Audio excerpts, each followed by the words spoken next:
Mbukeli sesingena ehoreni lesibili sigijimisa okwalezi imoto zesimanje manje ngengiyibize emoyeni ngoba phela ayikhokhile kushisa bhela phake e-studio ziyakhala kuleli hora ke sizobe siphethe uBonginkosi Dlamini uzola wodumo ngisho yena impela uzola 7 lalela phela simbambi ngefoni akekho futhi kuZoom guess what uzobe hlezi lapha eceleni kwami exoxisana kanye nami masiphinde ke sikubingelele Mbukeli ohoreni lethu lesibili Makholi ubushilo ukuthi hayi isayifirst now iyeza second sazo yakubona nawe uye wajima wathi njengobuse emandleni nokubudangele phambi first hayi manje sengingirathi angisadanga la ubright on our fright yebo girl masifinde siphothise sibulise kubo bonke lichile kwitho ewe kaloku ngoku singine ku Euro yethu yesibini ngoku ke sesiphakathi kwisigaba sethu senqubo nalapho ke sizathi sinqhubeke sinphakele sinongela sinqholela indaba ngenjongo zokuqinisekisa ukuba nisoloko nisazi ngakho konke okuqhubekayo kwimimandla ngemimandla ukusuka kaloku elalini siyoqhina naphesheya kwamalwandle hake maninganirhalisi ninibane nithi sabawel kuninzi esiniphathele kona litsho kaloku igwijo masitsha iqhuma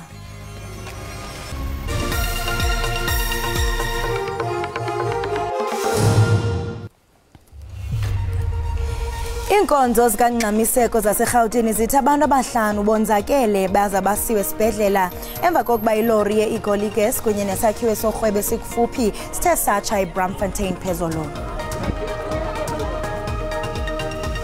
Kwezemidlalo kuleli hora soba nenkulumo ngxoxo noMax Khalutho zoyomela iNingizimu Afrika emqhudelwaneni ke osozinyama iBodybuilding and Fitness Federation eSlovenia.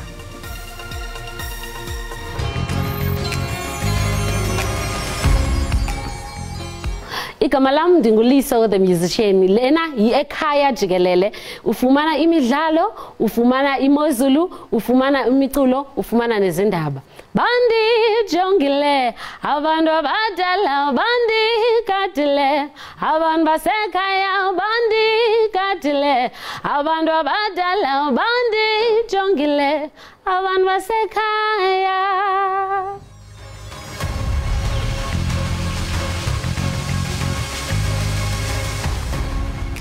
Abazimo eyiphuthumayo kuleli dolobha bathi bahlanu abantu abalimelele eBramfontein baseke bephuthunyiswe esibhedlela emva kwesigameko sokuqhamuka amalangabi kweloli yenkampani eGoli Gas ngenhlanhla ke Mbukeli abacisha imlilo balibhule ngempumelelo leli langabi lomlilo. The information that we've received is that Ekhaya Gas employees were working closer to the truck and the truck, the building closer to where they are caught fire. But we can confirm that the fire has been extinguished. At this moment, we are on investigations of what had caused the fire after we're done with dumping down. We've just received information that Ekhaya Gas employees were working. This is when they saw the whole fire starting. And then we'll do investigations of what had caused the fire, then we'll give a full report. iDemocratic Alliance ifake amaphepha kwinkundla ephakamileyo yomntla eGauteng echasene nengxelo yephalaphala yebhanki enguvimba yoMzantsi Afrika.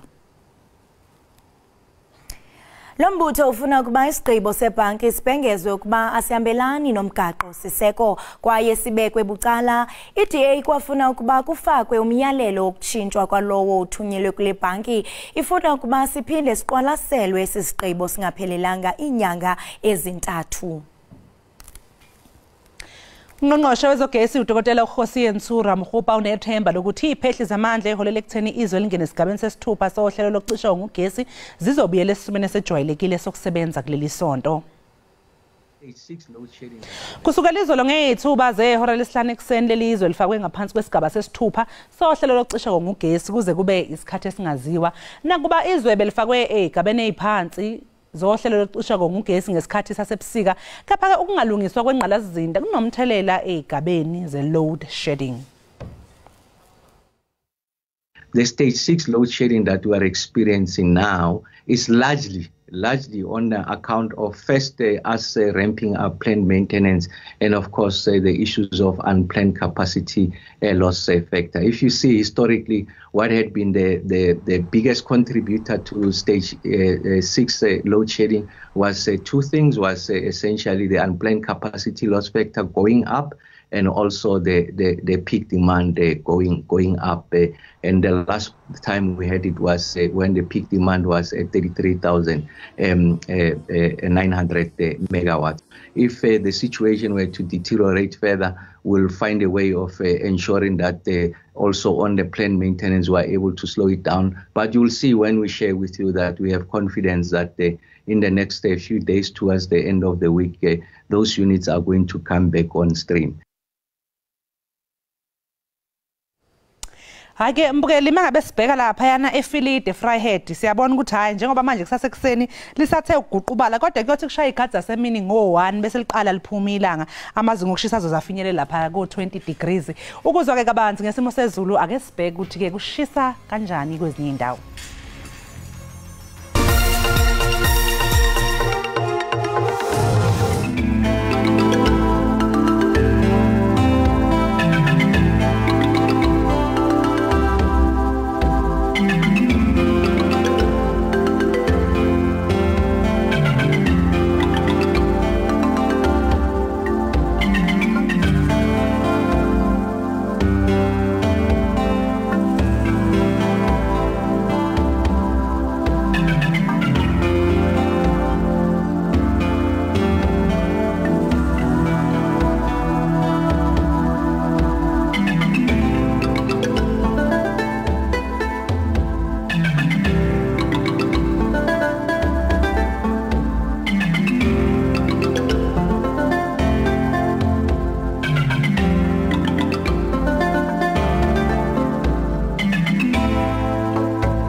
Ngacho kwimozulu kanti ngokumbukeli singena kwisiqendu sethu sezemidlalo. Kushike insuku ke ezimbini kuphela iqala indebe yehlabathi yombhoxo eFrance. Amaqela ke aqale kwiveki ephelileyo ugaleleka kwinkampu zawo kwelalizwe. Amabhokobhoko ke njengentshatsheli ezikhuselayo amkelwe ngezibele kwindawo aza kuzinza kuyo pha eToulon.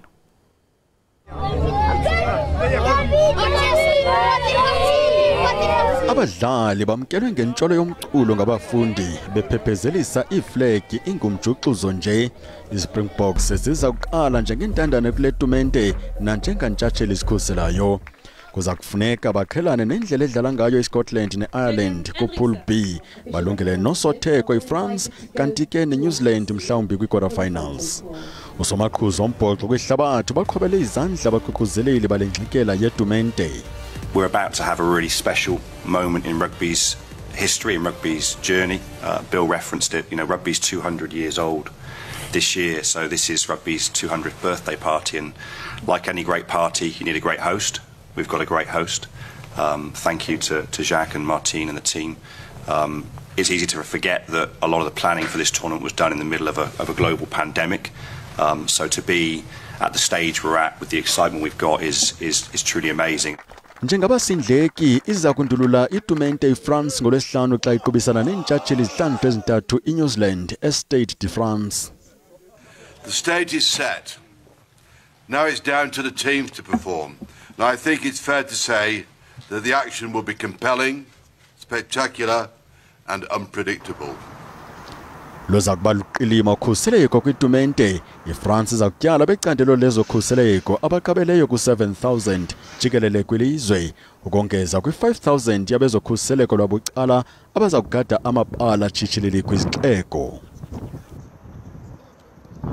Ungqongqoshe wezemidlalo uZizi kodwa uthi uzokwenza konke okusemandleni ukuqinisekisa ukuthi siyaphuma isixazululo phakathi komdonsiswano womsakazelo womphakathi SABC nenkampani ezokusakaza eyimele iMultiChoice. iMultiChoice kanye neSABC ibangisana ke ngamalungelo okusakaza imidlalo yendebe yomhlaba yebhola lombhoxo.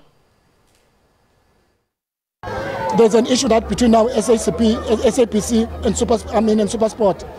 We must intervene on that issue because the people of South Africa look up to us to intervene on that issue. The way I'm very optimistic, based on the discussion we've had, that there won't be any national blackout, that issue will be resolved soon. There is something that we need to address, just in terms of what defines our national interest. Our national interest, among others, we must make sure that some of the national sporting bodies, whether it's rugby and so on, those that we have identified that they are an instrument of nation building, we must make sure that no section of our community is denied of an opportunity to watch the game of their choice. Whether it's rugby, whether it's cricket South Africa, I've seen letters left and right and statements declaring in public that there's a dispute. I'm engaging. I don't want to engage those issues in public. I'm hopeful that all these national teams, they will realize the importance of all South Africans, regardless of your standing in society, that they will participate and watch the games of their choice, including the upcoming rugby. It is a momentous occasion because we've never had an all-girls school actually being chosen. And it's important because we're sending the message to young girls that you can be anything that you want to be in setting up a multi-purpose sports court here. I've made my debut here, full house. Orlando Stadium, full house. Cup final of the schools, big, full house. So school sports is important. I hope we revive the school sports, and I know you know my program is in the schools, because we cannot all be with clubs. We cannot all be with academies. We need to go to the ground, to the basics. Where does the players come from? Where do we come from? We come from the school first. Mbukeli ke okwamanje sekufike leso sikhathi sokuthi ke sithi nje qhu ngapha ngaseyidolo siyokhokha igolethu kodwa khuleka mbukeli sahlezi nawe sahlezi nathi la ekhaya Jikelele siyabuya nje emva komzuzwana mangabe sibuya mbukeli sobe sikuphathele isihambeli sethu ngiyezwa kuthiwa lapha uthi graphic designer ngapha uchef yabona nje abantu ba multi talented asiqhwe idolo siyabuya.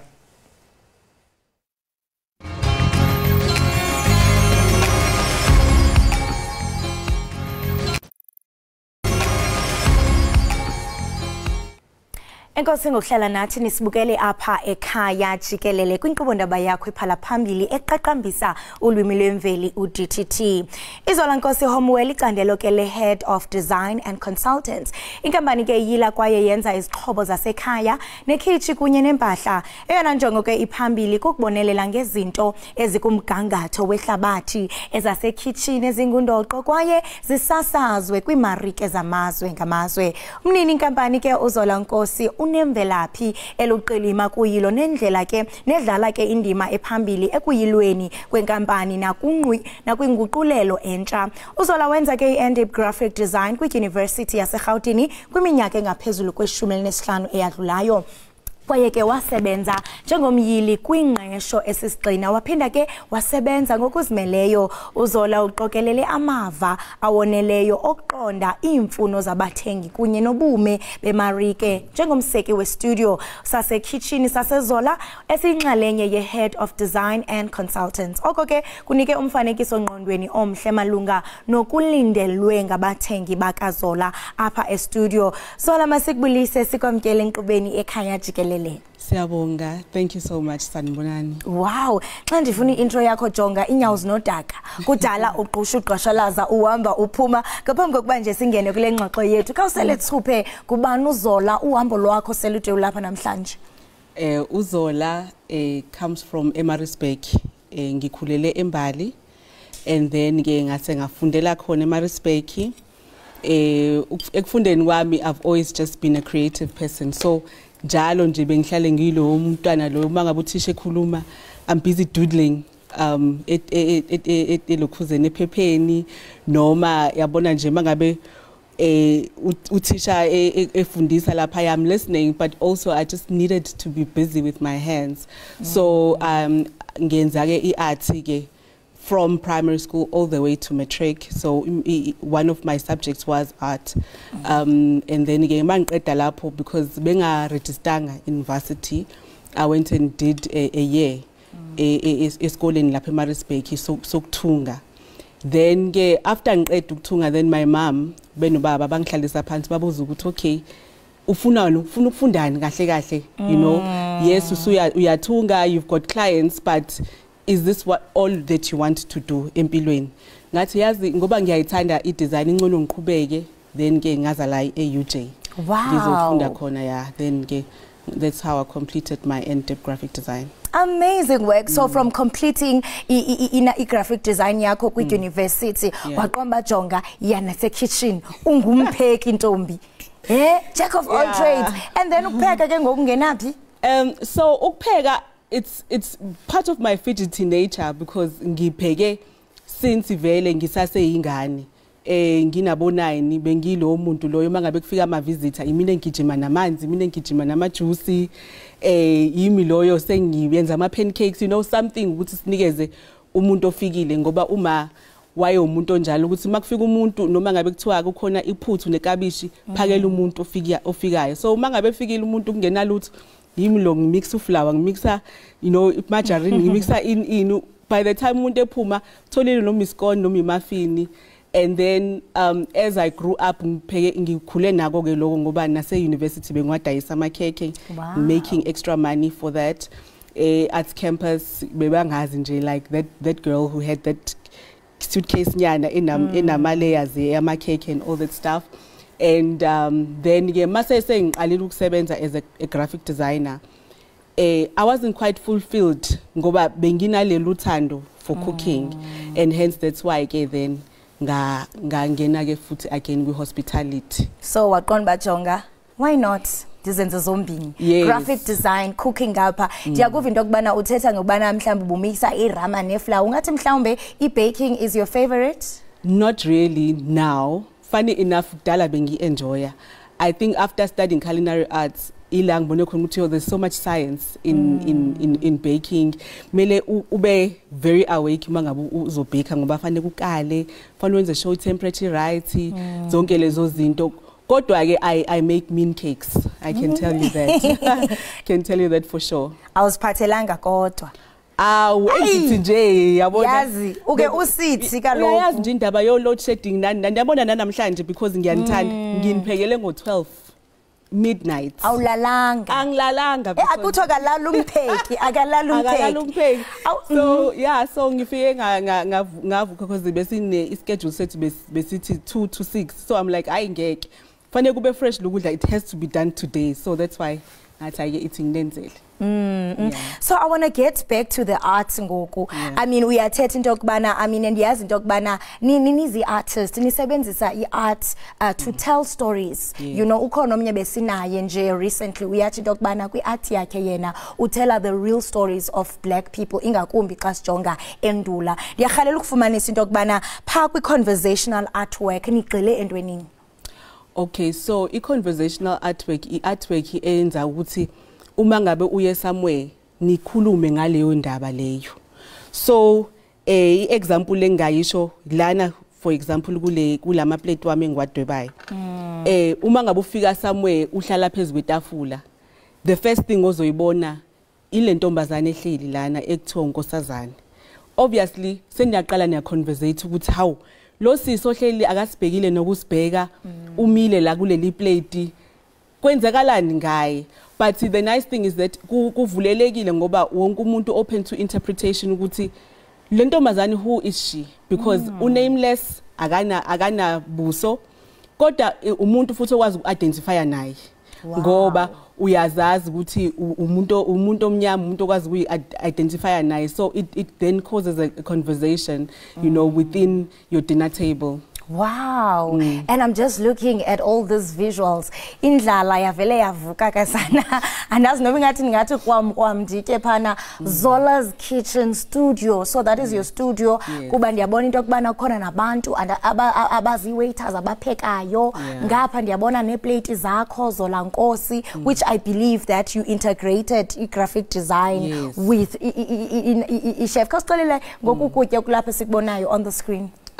So lokudla actually it's more yabona this is where my graphic design skills come from, because this is food styling and food photography. So ngasizakala ukuthi then I don't have to hire a food stylist because I style it myself, and I don't need to hire a photographer because then I also take. So the graphic design helps me ku business in lami kakhulu ukuthi ngikwazi ukuba holistic, ngithatha approach holistic, and vision yami enginayo ekhanda ngikwazi ukuthi ivele. So lana, as you see, it's a braai, ngapha breakfast, ngapha it's just platter that you can just enjoy most of the time. Sabaweli. And speaking of being holistic, because uyatsho into yokubana izikills zakho zingapha nangapha, ndiyahalela uqonda into yokubana xa sijonga i-online resources kwi-graphic design ziyeza influencer njani kwi-graphic design esibona iproducer kule mihla yanamhlanje?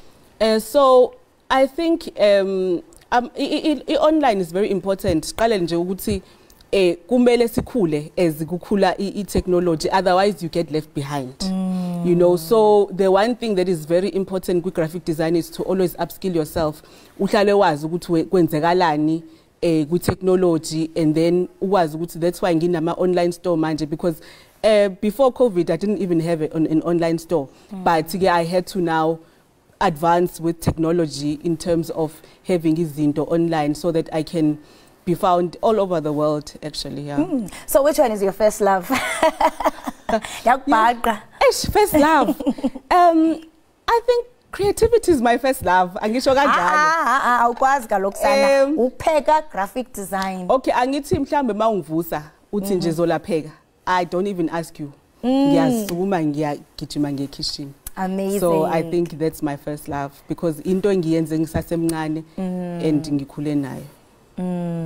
Ungathi mhlambe elishishini likhula kangakanani kuba uye wachaphazela into yokubana ngethuba usesikolweni ebethi utitshala xa ifundisa wena ubhizi uyabhala, and mhlambe ungabacebisa abana abatsha into yokubana bangene kule market, and also naxa ujonge mhlambe isebe lezemfundo ingakumbi kwindawo ezisemaphandleni, ungathi they are doing enough into yokubana bapolishe izikills zabafundi, ufumanise bana umfundi ufana nawe unesakhono esinje ngokafundayo sipolishe uthi ugqiba ubuqondo bajonga this is something that I'm going to pursue. Yeah, uqinisile lapho ngabonga abazali bami to take me to the schools abangisa kuzona ngoba they did have art as a subject, and you could write it as a matric subject as well. So by the time ngiqeda matric bengine a portfolio of evidence to send to ama-varsity, which kuba i-disadvantage ey'koleni ezinga offerishi i-design ezinga offerishi i-art. So into engingayisho ukuthi nathi sama entrepreneurs we need to play a big role ey'koleni zangaphandle ukuthi si integrate nabo, sikwazi ukubatshengisa ukuthi there's actually ikhona impilo kwi-art, ikhona impilo futhi emsebenzini wezandla, because yonke into, you know, inesikhala sayo kwi-society. Yeah. Amazing work. Thank you so much for into yobana usindwendwele kwaye sikunqonelele ukuhla kude kumsebenzi omhle owenzayo. Ngiyabonga. Right, imbukeli wami lo besincokola naye kaloku nguye uZolo. Sixolela banzi ke ngomsebenzi omhle owenzayo, ungapha ekitchen, ngapha uthi graphic design, siyawagqibezela kakhulu amanina afana naye. Ngoku masithi qhu evenkileni, qiniseka uqhusha lazi ubukele ekhaya jikelele apha kwinkqubo-ndaba yakho uDTT.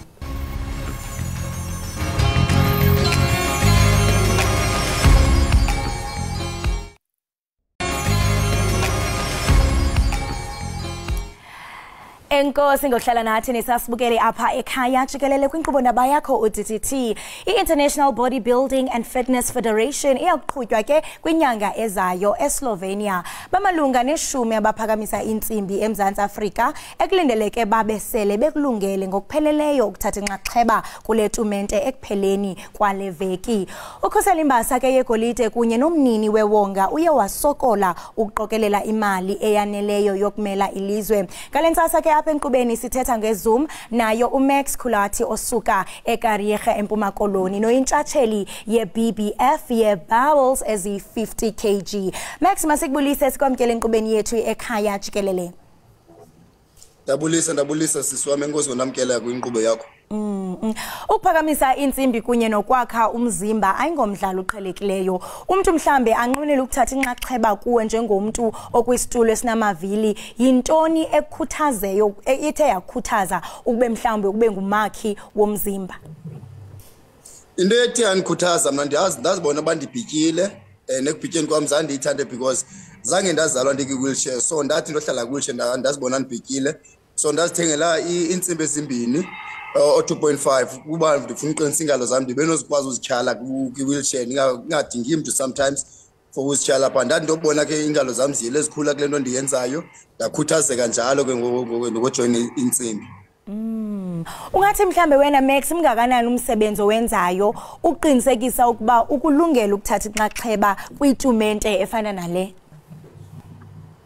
Sisi wami umsebenzi enwenzayo umkhulu ngamandla because okokuqala kufanele ndijime and ukujima ke ngoku ndijima kabini ngemini. Ndijima kusasa ndijima late ngoba eqaleni ndandijima kanye so ngoku since bandiyipro ndijime kabini ndithi make sure umzimba wami on point and okwesibini ke ukutya kwakho okutyayo nako kufanele ukuthi make sure utya ukutya ku right so that umzimba wakho adopte ukutya because akunceda ujima ungatyi ukujima kuhamba nokutya ba ukutya kwakho right ungajima wena akho nto izokwenzeka but ukutya kwakho on point uthi ujima nje umzimba wakho uthatha ngo-adopt. Ndiyakubona phaya into yoba noko shame hayi usizigaqagaqa. Hey undichaza xa ubani uyinyusa uthi hayi jonga ufit and yayithanda nale combo itsho into yokubana awukwazi kaloku ukufezekisa i-body building ngapha i-diet yakho ayihambiselani nezi-goals unazo. Wena Max bekukho inqaku elipapashiweyo elichaza ukuba ubusokolo ukufumana inkxasomali. Ingaba ithini ngokwimeko uzawuthi iganga lo mzuzu? Sisi wami bengisokola ufumana inkxasomali bhanda bendincedwa ngabantu zikhona i-individual ezithe zabetha imali zazo ekundincedeni and now Livy Vales Power arranger kule veki siphuma kuyo kule last week Saturday i-5k run yoba mandilanduke mandibene at least nemali yoba mandikwazi ukuya ndiyocompete overseas but ikhona into endisayisebenzayo no Glenridge South Africa ilanuka yecompany yenhlansi khona into sisayisebenza etafuleni noko izinto ziyathembisa. Yenene kuthi usana olungakhali lufele embelekweni kwaye ke yonke lento ithethayo iyabonisa into yokubana sililizwe ngokubanzi sisayivuselela lambali kantu ethi umuntu ngumuntu ngabantu. Kuhle kakhulu ukuva le response yakhe etsho into yokubana abantu baye baphosa abo bakuphosayo. Uxa sijonga ke ngoku isebe lezemidlalo apha eMzantsi Afrika ungathi wena Max ucinga uba mhlambe benza ngokwaneleyo ukuxhasa abadlali?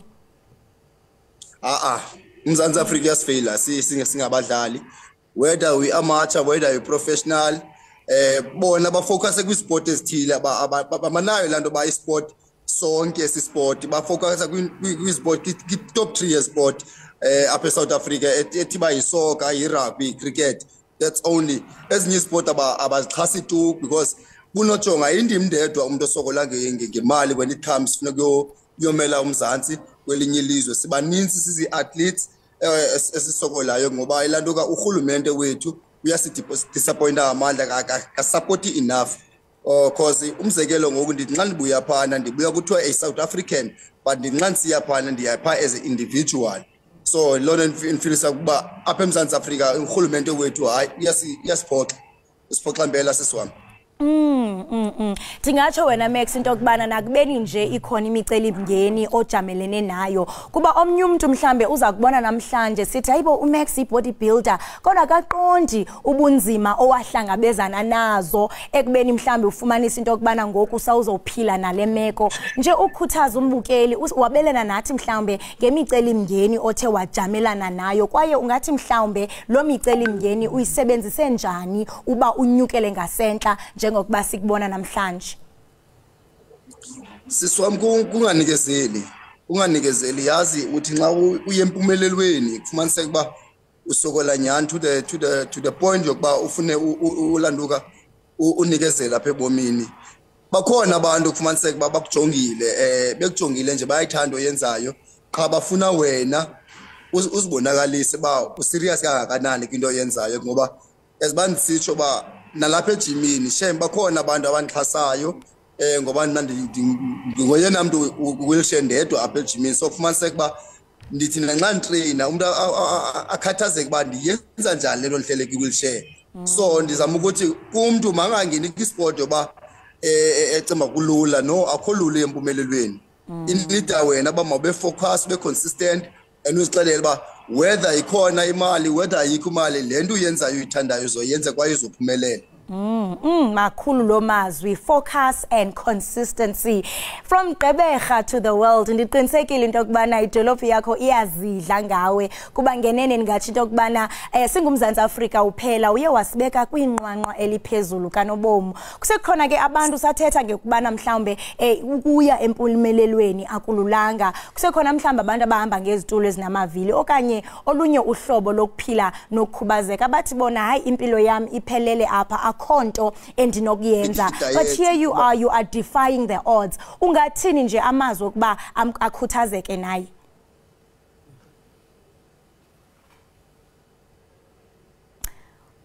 Ukhona Max? Kuyabonakala mbukeli into kubana hayi noko siye saqhawulana naye ngenxa kaloku yokubhidana nje kwekomiki kodwa ke mbukeli seyiwaphokoze onke amazwi enkuthazo sisho into kubana noko xa uyazi lento uyifunayo udedicated ufocused uzawufika empumelelweni simfisela ke konke okuhle njengoko sizambona into kubana etingela phezulu emela umzantsi Afrika andisathetha ke ngokumela umzantsi Afrika kuyabonakala into kubana uphinde wabuya kwakhona Max. Yes, siswami. Hayibo wasiqhawukela. Thini? Inomona le network. Hello. Hello, uyandiva? Ndakuva sisi ndakuva yes. Uye waziqhawukela kodwa ke ndiyavuya into kubana ubuyile kwakhona. Besisatsho into kubana khona abantu abaphila nokukhubazeka abathi mhlawumbe jonga kweli lifu limnyama ndikulo anisabona into kubana impumelelo okanye ilanga mina ndizawulibona. Ungathini mhlawumbe into kubana ubakhuthaze njengawe because ningathi into kubana wena you have defied the odds. Wazixelela into kubana nakubeni nje ndikwesisimo kodwa andizosivumela into kubana sibe yidestiny yami. Ungathini mhlambi into kubana nabo bakhuthaze bavuke bezenzele? Siswami into engayithetha kumuntu okhubazekileyo ofuna ujoin isport is that subangela inkubazeko yakho ikstop kwizinto ezithile because nandithi nxa ndithetha ndithi I'm not disabled, I'm differently able because le nto ikwazi yenziwa ngumuntu okwazi uhamba enyawo zakhe nami ndakwazi uyenza. I can even do it better than yena laa mntu lo wangu ngoba if uyohlala phansi ulindele uxhaswa ngumuntu ungazenzeli akho ndawo uzoya kuyo. Phakama uzenzele ewe abantu bazokubona bazokujaja sumind ababathini abantu ngawe just wena be you, do yourself and then enye nenye izolandela because akho lula ukuthi bantu bakhubazekileyo but ifuna thina abantu bakhubazekileyo ukuthi thina siziphakamele ngokwethu sikwazi uthintsha ingqondo ye-society. Powerful. Mhlamba abantu bangalindela ntoni kuwe mhlamba bakujongileyo njengoko sazi into kubana ubhabhela phezulu? Andiva siswami? Abantu intona banoyilindela kuwe? Into banoyilindela kumsisi wami umna ndinguMax ndiyichamp ndiyichamp yalapha eSouth Africa ndiyichamp lapha eAfrica is that I'll go and defend my title and ndibuye nayo still ndibe champ. I'll continue being champ until I give up. Umna ndingulamntu nga give up iyo ndiyalwa even apho ndiyakhona ndiyolwa umzantsi Africa ndiyolwa isupporters zami zalapha eAfrica. Max masibambe ngazibini sibulele ngexesha lakho kwaye sikunqenelela okuhle kodwa sithi intinganta kandini siyazincenga wesi ekhaya Jikelele. Ngosi ngon-invitation yakho. Enkosi. Ake mbukeli siyaqhubeka kaloku nokubhiyozela amaqhawe ndicela mna amagorha angenabatha. Niyamkhumula kaloku naye uZola 7 ngomnye wabantu abathe basibeka kwinqwanqwa eliphezulu njengomzantsi Afrika. Ukwazi kaloku imbukeli into kubana uphoswe ludliwano ndlebe naye. Kodwa ke sizawuthi qhwi evenkileni xa sibuya Zola 7. Sanonke umzoliso ngishowini ekhaya Jikelele ngiyabuya khona manje sayidona. Ega satare kosopere metikane twebe. Ega satare bakorere metikane kulofa. Yakisobadira kale wase abatota imperi.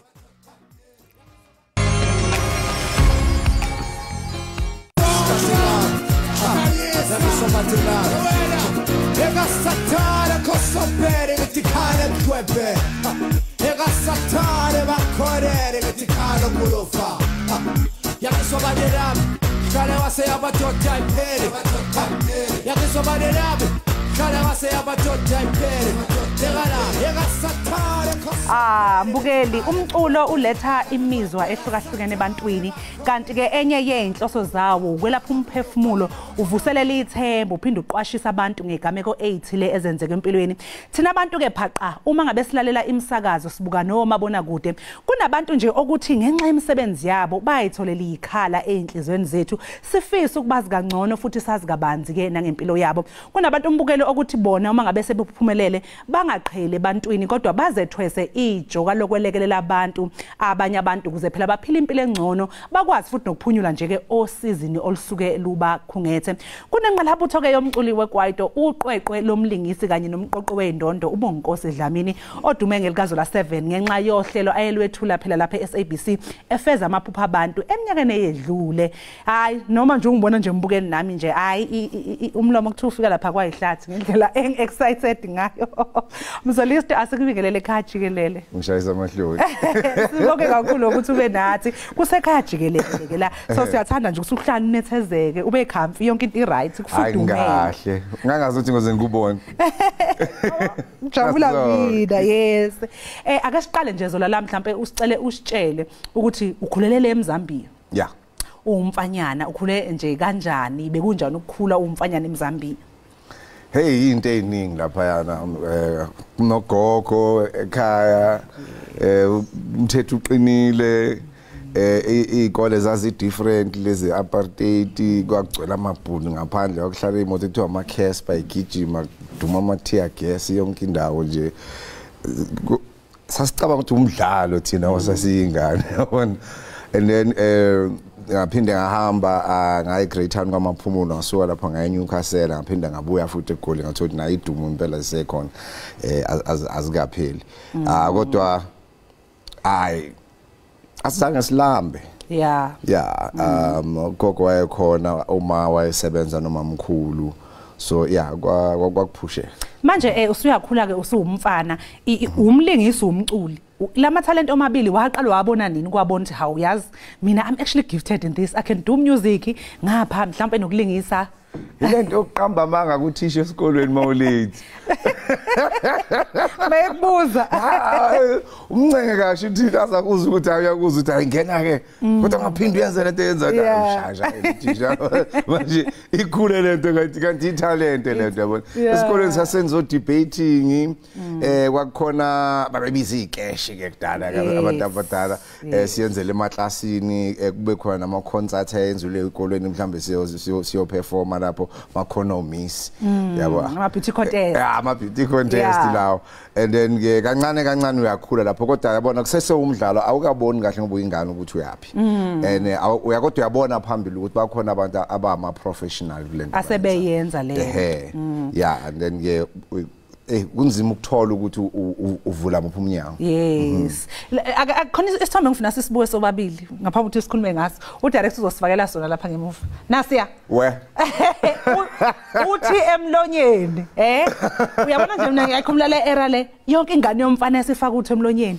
ukhola weshethu usuphakama uthi hey I'm sure inkampani zomentshisi zayibuthi manje ngalezo ikhathi ngoba wonke umuntu owumfana weyibona eyibona kuwe ukuthi nje this guy is so cool nami ngifuna ukuba nje hale kwawinto yasezola nje yazi udla ukuthi lo mentshisi nje abafana baphinde uphula uphinde uvungule ngalo uphinde uthatha olunye futhi abanye ke sebekhulile sebayabhema abanye ke sebabhema nomthunzi weinkukhu sekuyale kodwa nje uthi lo mentshisi lihlala lokho khona neprima stove khona la yonke lento leyo udinga ukuthi bekhona mentshisi eduze yeah so ukhulela ke njengoba dusho nawe indawo yasezola kwakuyindawo yayisatshwa kukhona ubugebengu kakhulu ezini kukhona izigebengu kodwa ezayibukeka zikhulu emphakathini abafana abancane abasakhula wena ngesikhathi ukhula mhlawumbe nawe uma ubabuka wawuthi kwakukhulu kuba isigebengu or kwakuyinto kanjani phela utsotsi bakudala babegeza benuka kamnandi babepolish imoto zabo zayicwebezela yabona ubheka ukuthi right nami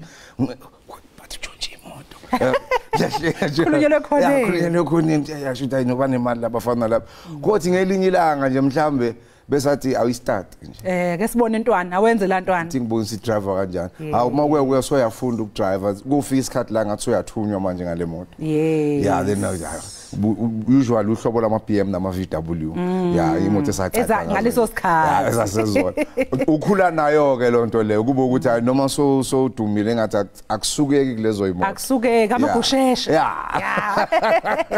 ngiyazi ukuthi umdu iChiscope nabo babephume ezola ngalesi sikhathi ke bona sebethi made it in the music industry sebekhona sebevela kwa TV lapha wena ukuphi ngaleso sikhathi mhlambe babe ngabanyene babantu bama inspirations ababebukela ngoba ngiyabona kulula uma ubuka i-role model yakho noma ubuka umuntu ongabukela kuyi elapha eduzana hey yayisi iqhwaya imbuya ngothi kwase kushubile ngempela yazi kufika uze kufikela uma umntwana kube ngathi uyamthuka uNkulunkulu enhle uvumelana ukuthi lento lezenze zingenzekeli mina kodwa siyazibona kwabanye ukuthi nabantu basebese TV abanye baya actor kodwa abasesela election siyababona makunama concerts hamba sobabukela nathi sesinama demos siyagibela stage siya perform kodwa akungeneki yes usuwazi wonke umuntu ocula usuwazi wonke umuntu oyiboss yo music usuwazi ngamagama oLansi ovon ithi siyabazi bonke usuwababona ukhuluma nabo kodwa akungeneki jabukhanyelo ngapha ezansi extension 3 may his soul rest in peace ngangemhlupha lo yamlisa babona ngamezangweni kuzosukhona uyabona nje singakhuluma ngomculo wakho owunesasasa kakhulu ku kodwa uyabona mangabe siza nokuactor ke futhi ukulingisa sizobuya ke lapha kuyizo ngizocela nje udirector wamangilungisele iclip yeyizo kodwa ngaphambi ukuthi siye kuyizo ngoba le eyezola 7 isi ready siqale ngayo mhlawumbe ke siyibheke ake sibheke iclip yezola 7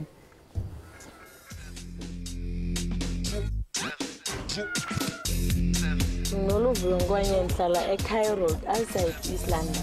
Minyaka yami i18 ndingu-captain we-Sharks ladies team. Ndithanda ukwakutekishana kwabo nalapha ekhaya rabini. eRoad zikhona iziport but azidlalwa so nabakhona abanye abantwana abafuna udlala irugby nabo nibathathile bazothi badlala irugby. Team yami iyasafarisha kakhulu.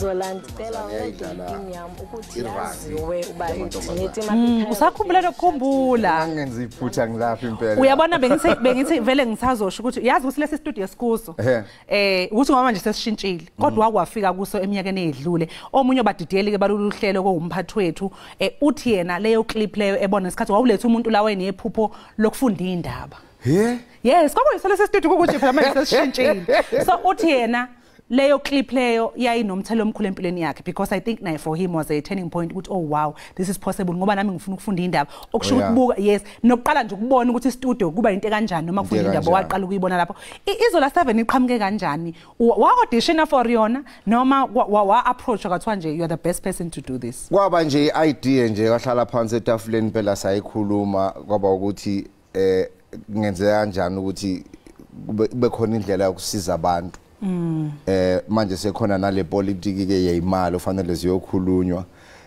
kuyo le bill lesikulo ukuthi no sizofuna imali engaka so gijima icountry yonke sisiza abantu abangaka kodwa ke asifuna ukusebenzela estudio sinasifuna ukuyosebenzela ngaphandle sigangeni asizosebenza sifuna ukuyoshiswa ilanga thina sisebancane sogijima and then bavuma abantu abadala yes and then kwauqala kwethu ukuhamba ke sigijima nakhona futhi kwayimanga ngempela ngibona iSouth Africa angathi ngangayazi before izola 7 siyibuka ngamanyameni ngakhana ngibona ukuhlupheka kwangempela kweSouth Africa endaweni eningi engiyekuzwa ngithi kanti abantu baphila kanje ngempela kodwa ke nakho basinikezile amandla ukuthi singasiza akhe ayigoga sambe ke sokwenza into enje uthole nje ugogo nje na 8 ungakaza abona indlovu but it's a simple thing nje ukuye Kruger National Park awubona indlovu akaza kodwa uyiSouth African kusuka abantu le Europe bazobona indlovu zethu la neLining Africa into nje simple kanjalo uthi ngempela ufuna lokho ugogo eyozola wawafezekisa amaphupho abantu yabona that show uyazi ukuthi khona ukuthi okay you gonna present the show like mina ngi-news reader umsebenzi wami ufunda indaba and then yabo and then kukhona like today kune section la ugogo nje bade kunomlilo eGoli ushisa ibhilidi kunogogo lahlekelwe umzukulu wakhe abamtholi mabethi bazama ukuya lapha ukuyohlonza imizimba kuthiwa bashe beyond so abakwazi ukuthola usizo kwanongomgogo yakhala uyabona after that ngize ngatshela no director wami ngasho ngathi ngisacela bandla masiqeda la simfonele lo yagogo and try and help so ngifuna ukungena ukuthi wena mhlawumbe kwakuwomunye wabantu ababekhombisa ukuthi kunjani ungabe umethuli nje wohlelo kuphela kodwa ungene einyaweni zabantu ube nozwelo uyabona uma ubuka le show ngangibona mina ukuthi okay you know what this guy he's not just presenting he's in this ngenhliziyo yakhe and uyabona ukuthi une empathy yabazwela laba abantu uyafuna ukuthi basizakale kokunye isishaye size sikhali into ngokusayibona ke leze TV behind the scenes sisi editor out yabona ukuthi le senze ishow ngempela esihlukumezile nisabafana kodwa hayi le isiphula imimoya kuthiwa asi editing out senze isikhathi ukuthi ishow ithukunwebeka kakhulu sikhohlwa imizwa yethu kodwa yona yaphula emoyeni Zola 7 mawufana uvuke every day ukwenza impela ungekho right wafanele ukuthi mhlambe angazi ngathi sithole i-counseling ngale yes kube into nje yenza mhlambe njalo ngo 6 months so after ke Izola 7 noma before Izola 7 kwakhona yizo Yizo yona ke hawe manga ngikakusabi kuyizo Jesu ngithi so yona yizo yaqhamuka because I know at the ngalezo ikhathi kwakungekho izikole zom-act you know njengamanje njoba ingane zamanje sezinawo amathuba ukuthi ziye acting schools and stuff wena wawuzwe kanjani ngendaba zoma auditions umfana waseZola njalo ngafonela umunye usisi umngane wami okuthiwa uMavis wathi ndoda kunama auditions la sondela ngagibela umamkhulu wangipha 20 rand wasasidayisa amakota nomamkhulu so ayihlale ngihlomlisa ngo20 rand ngathi awunginikeza ngagibela ngalahleke Alex kanti ngemalboro la ngaphezulu bangilanda emoto ngafika abantu sebeqela uaudition ngafika ngilate ngempela kwasho ukuthi sengikwate kakhulu sengimnyama kakhulu amehla sebomvu kakhulu usuyiyo le character lebe abayifuna manje inselele abantu abasha inselele kwaba ukuthi manje nginemiyeko la ekhanda andisimide le miyeko isimide makuthiwani twagunda fanele ngigunde sekufuneka uyibuze ukuthi uyaphuca ukuthi ikuphi okubalekile kimi manje lezinto lezami noma le Rome ngesilungu bathi lose the things you have for the things you want kwaba ukuthi emiyeko yami le impela no ayisengishisa impepho ngithi hayi bafowethu hayi na umsebenzi ngiyangipha phela nawe emdali kodwa nani niyabona unginika inselele wena uNkulunkulu uthi mangikhaqhe ushithi ugogo uzojabula la ilele khona bayihlale complain vele ngalezini wena ngagundayo ungena kwami kuyizo ayi yaba impumelelo yizo sayibona iba impumelelo yahamba kahle ke wasebenza Izola 7 and then after Izola 7 kwase kwaba khona ukungaboni ngasolinye ngokubuka kwami uyabona nje nami as a ngizothi I'm not really a journalist but as ngikwi journalist space ne when you explain umuchaza ifrustration yakho with ama journalists at the time njengamanje ngiunderstand better and manje even though iprint media kungasesiyona into esijwayeleke kakhulu njengasekuqaleni kodwa kusakhona social media abantu sekuneyintatheli ezimele engaqeqeshiwe abantu abazokudiscredita on social media wonke umuntu useyintatheli manje phone yazi lento le ngesilungu bathi i-corporate bullying nasesikoleni khona nje ingane ehleze nje ikhali seziningana mina kwakwabantu abawu2 la kuleli bhilidi abenza ukuthi ngize ngithi hayi check out ngiyabonga ngiyahamba if babengekho ngabe sesekhona Izola 7 kodwa ngayibika lento le ngayichaza ngaze ngathumela i-email impela phezulu beze yafika nakubabuzuma ngathi bese ngicabanga ukuhamba ke manje sengifike egcine wathi asehle siyenkandle sewumongameli ngehla ngafika ngamtshela yonke into ngathi ukuhamba kodwa ngiyahamba ayisekho nizoyenza ngakuthi angihamba ngawumbikela ubaba ngabikela nabantu engazi ukuthi kwakufanele balazi udaba bangaboni nje usunyamalela ngasekho nje abantu abadala baphethizwe ngase ngiyahlehla ngihlehla nakhona ngingazi ukuthi ngizokwenza njani ngena plan wasebenza njani ke kusuhlezi ngakhulisa injama ugusheshe ngasenzela utshani lapha kwaDlamini lapha ezantsi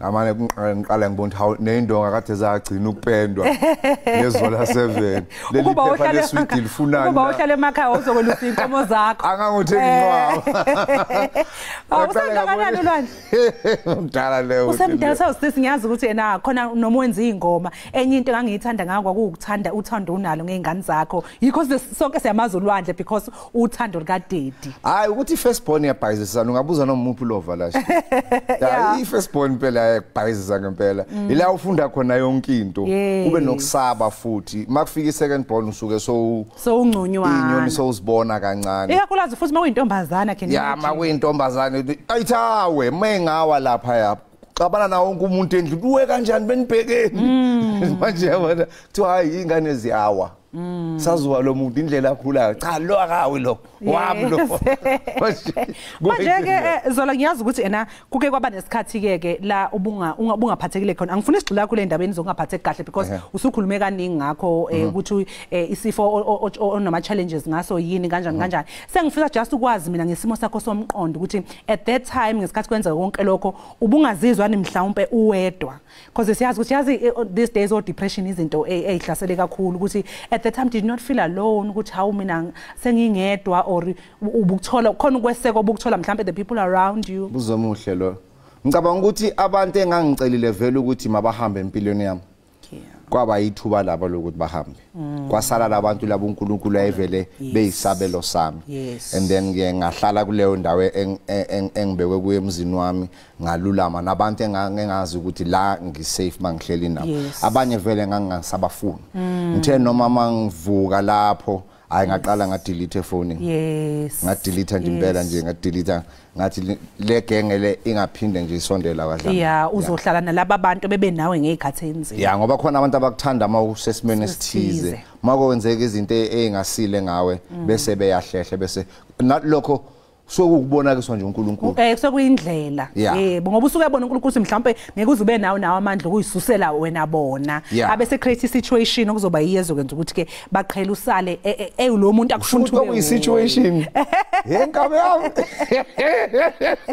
ngiyazi ukuthi wezola ngoba kade sixoxa off air ngikutshela ukuthi ngangilalele lapho ukhuluma noTjata kuzodlala idocumentary yakho ngesonto lapha ku-SABC 1 yabo ukuba ne documentary ngangikade ngikhuluma nobaba uBabs Mlangeni futhi la naye babekade bemhlonipha inkunzimalanga kade bemhlonipha ke lapha yana kunomcimbi wakhe ecula amaculo wakhe eculwa yintsha nani ngakubona ukubaluleka ukuthi yazi I can imagine nawe as well makwenziwa le documentary do you feel the same way ukuthi kwenziwe le documentary you've been giving your flowers when you're still there uyazi ngitshela imfihlo le documentary sizenzele cishe ngathi ngesilungu zero budget sihlanganisa amakhanda sabafana sayenza sayihlanganisa le documentary cishe kwaphela unyaka sayipholisha mase sijabulile sase sondela kwi channel sazi kahle ukuthi asinayo imali yale budget yale documentary kodwa yona ukwenziwa izokwenziwa ngithola insizwa ngempela ezamashanhliziyo and then yavuma i channel ezinye imfihlo abantu afana bazazi la ku TV ukuthi awudingi necessarily imali ukuthi wenze izinto mawunabangani abahlakaniphile abanama camera izinto ziyenzeka la TV uthi sijaha imali phambili ufika usungqongqoza nje wena uthi nakhe sikuphethe thina nje sicela ukuthi sinikeni nje indawo lapho esizodlala khona futhi lapho ufika uthi uyagabisa yanunusa ababona lapho uthi akadlabe nali iphepha kuqala sign la silungise ngiyasazi George ngiyasishaka manje akusafani nasekuqaleni ukuthi uzorojwa ama record label and whatever manje sengihlakaniphile ngingazi kahle ngifuna ukufundisisa kwi fine line ukuthi weqaleni ngangivela ujayile ngisayidisa nako bathawulwane ngalo ukuthi yakhala ngaba manje iphepha siyalishaya qala into important leyo yabona abantu banibuka la iTV ngoba nidumile abazi ukuthi inkinga oqala nje uvuka ekseni ngalento eniyenzayo mama wezola xoxa singivuka ngo4 eyesibili kuyafundwa kulento eniyenzayo uyofunda uzoretire ama-note every day kufanele wazikwenzekana ekseni phezulu lokho kungenzeka into namhlanje manje kufanele ukuthi ingene ibe yindaba khona manje so abantu understand why kunabantu abanqena ukufunda because kubaluleke kakhulu nale genge egcwele la esibukayo la abantu ngeke bayibone ingale emva kwama camera abantu abayesikolweni bonke la so angazi ngenza kanjani sibonise le genge ngela ngasiphendula ama camera mina ngihlazi ngiba live mina kumfona wami ngithi nangu flow manager wami la ubani kancane because it's really important for abantu to understand ukuthi hayi ukuthi nje singongqesta nathi sazi konke kunabantu abaningi behind uma ukhuluma ngozola umbuzo ukuthi bayingakho abantu abakushuzola ukuthi abe uzola ilabo bantu abasemqoka bayahlupha futhi manje going forward ke sesizophetha ezola going forward ke kume kanjani manje uyarecorda uyarelease umculo ngizokutshela into ne masiqeda la wena bamba ilift la ukhuphuke lapha phezulu Mm. ufika utshela abantu abathi ngicela ibudget yami yezola 7 abantu bayakhala emgwaqweni hawu siyakhala nathi lalela bufuna ama signature sosayina no but it's time I think sekuyisikhathi zola wili especially kulezi ikhathi esiphila kuzo manje abantu baningi ama challenges maningi ama inflation ama interest rates unemployment youth depression family issues we need that ungathi ngiphila kwenye South Africa enye enenkinga ezinye ngathi seziningi kakhulu manje eyiqondene kakhulu ne youth and bona bacabanga ukuthi thina siyabayekelela ngoba mzolisi wani ngasayishuthi lento khona manje ngabe sengingenile varsity nontwana ngisamile nami khona manje ngisakhuluma na manje kube ukuthi babe imillion ngapha ngibe yi1 ngapha baningi kakhulu inzima kodwa ubizo siwubizo and mina ngiyabelieve ukuthi izokwenzeka especially because it's meant to be it has to happen so izokwenzeka Zola I don't know ukuthi ngaqala ngaphi ukubonga siyabonga kakhulu ukuthi uzoxoxisana nathi la ekhaya Jikelele